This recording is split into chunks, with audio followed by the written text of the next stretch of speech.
Sahabat-sahabat yang semoga dicintai oleh Allah Subhanahu wa Ta'ala.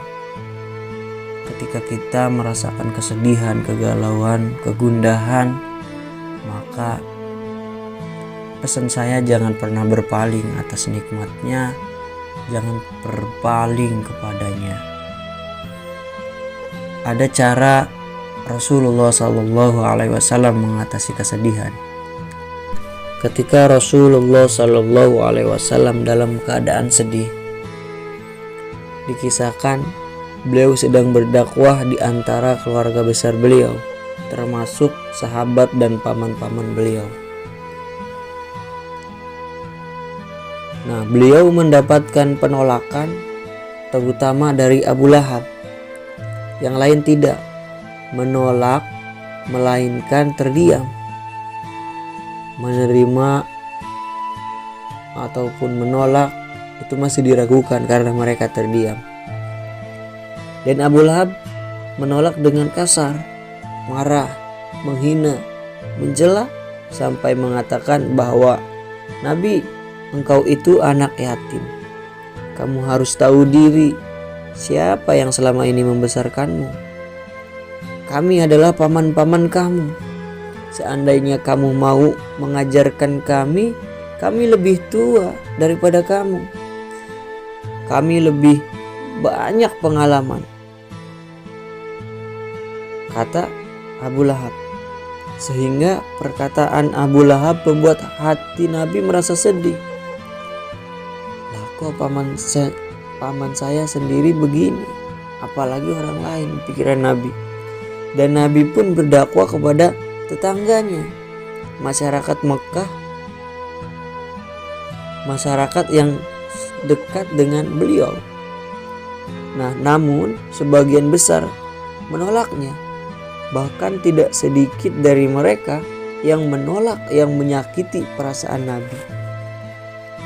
Dan Nabi pun sedih, bukan karena dikata-katain, bukan karena mendengar ucapan mereka, tetapi Nabi merasa sedih bagaimana nanti di akhiratnya. Sehingga dalam keadaan yang lelah, letih, Nabi berdakwah keliling ke sana kemari, ditolak, disakiti, diucapin yang kasar.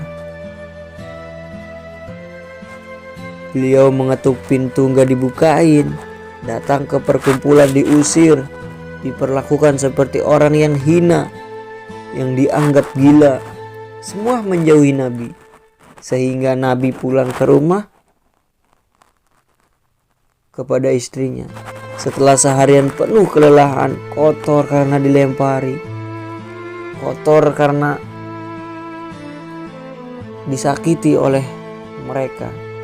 Untungnya Nabi mempunyai istri yang sholihah, yang sangat pengertian kepada suaminya, sangat bijak dalam bertindak, yakni Umi Sayyidah Khadijah.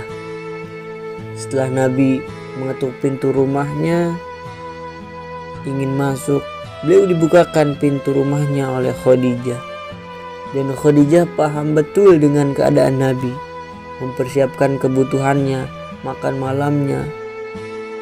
Kemudian diambilkan handuk untuk mandinya. Nah, setelah itu Nabi makan. Terus Nabi bercerita kepada istrinya Khadijah. Nah, setelah beres makan, Nabi pun duduk bersama istrinya. Nabi bercerita kepada istrinya Khadijah, Khadijah, hari ini aku keliling ke sana kemari tetapi diusir. Khadijah, aku dicela, dihina. Semuanya diceritakan kepada istrinya Khadijah. Begini, begitu. Nabi pun curhat kepada Khadijah dan mengeluh kepada Khadijah. Dan Khadijah tahu betul keluh kesah Nabi. Dan Khadijah pun berusaha menghibur.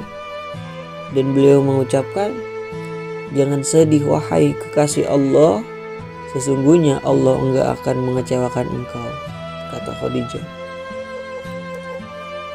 Lalu setelah semakin larut, Nabi pun tertidur dalam keadaan masih ada rasa, masih ada yang mengganjal dalam hatinya, yang berat di hati beliau. Kalau beliau capek secara fisik, beliau bisa mandi, makan, lalu tidur. Tetapi beliau sementara itu bukan hanya karena lelah fisiknya, namun juga batinnya. Buat kita semua sahabat-sahabat yang dicintai oleh Allah Subhanahu wa Ta'ala, kita juga pasti pernah merasakan kesedihan yang sangat mendalam. Jika karena lelah kita bisa duduk, bisa tiduran, selonjoran, tidur lelap, makan, minum, ngopi, ngeteh sambil nonton atau minum vitamin. Lantas bagaimana jika yang sedih adalah batin kita? Yang sedih adalah hati kita. Pikirannya yang sakit atau jiwanya yang sakit. Berbeda dengan mengobati lelahnya fisik. Kalau misalkan jiwa kita yang sakit ataupun batin kita yang sakit, cara mengobatinya yaitu dengan zikrullah. Itu yang diajarkan oleh Nabi. Mengapa demikian? Karena jiwa kita, roh kita asalnya dari langit. Beda dengan fisik kita. Fisik kita asalnya dari tanah, dari bumi. Sehingga ketika kita sakit, obat-obatnya pun ada di bumi. Nah, sahabat-sahabat yang dicintai oleh Allah Subhanahu wa Ta'ala, tetapi ketika jiwa kita yang sakit, batin kita yang sakit, roh kita itu ditiupkan dari langit, maka ketika sakit pun obatnya ada di langit. Apa itu obatnya? Yaitu zikrullah, mengingat Allah. Banyak orang yang salah paham dalam kelelahan jiwa, perasaan batin. Mereka mengira obat yang ampuh untuk penyakit batin, untuk sakit hati. Mereka mengcovery dengan cara healing, jalan-jalan, nonton, nanjak gunung, scroll TikTok, dan lain sebagainya. Mereka mengira itu obatnya. Dari pagi sampai sore, dari sore sampai pagi lagi, sampai malam, sampai pagi lagi.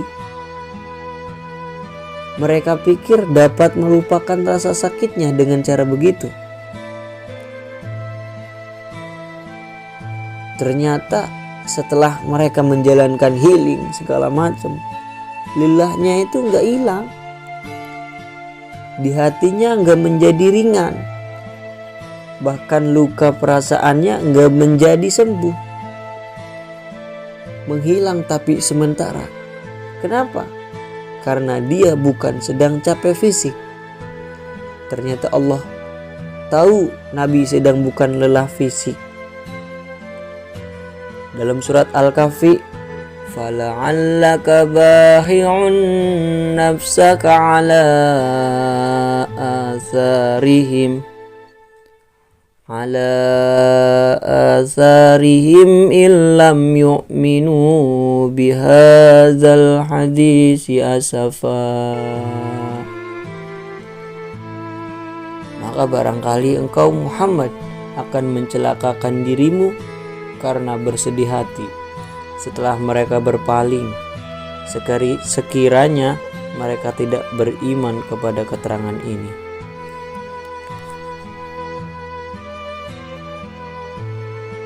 Nah, hampir saja engkau melukai mereka sendiri. Itu yang dirasa Nabi, yang terlalu menginginkan hidayah untuk umatnya. agar umatnya mengikuti Nabi. Tujuannya agar umatnya selamat.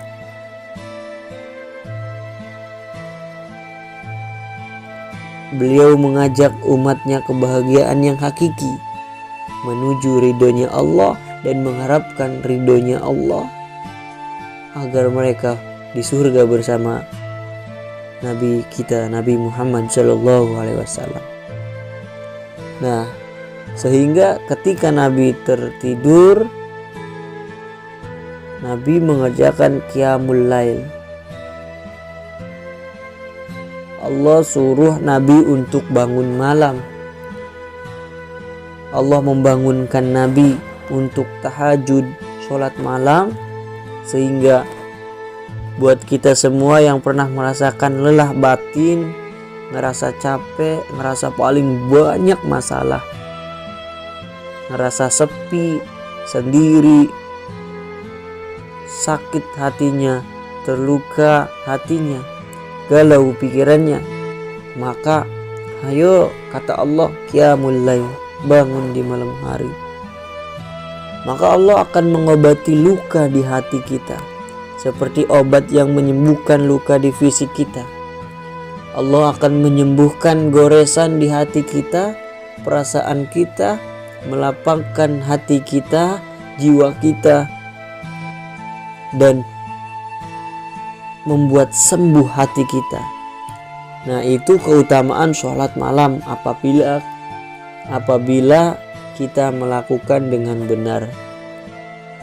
Jika kita tahu ada recovery jasad dan batin kita.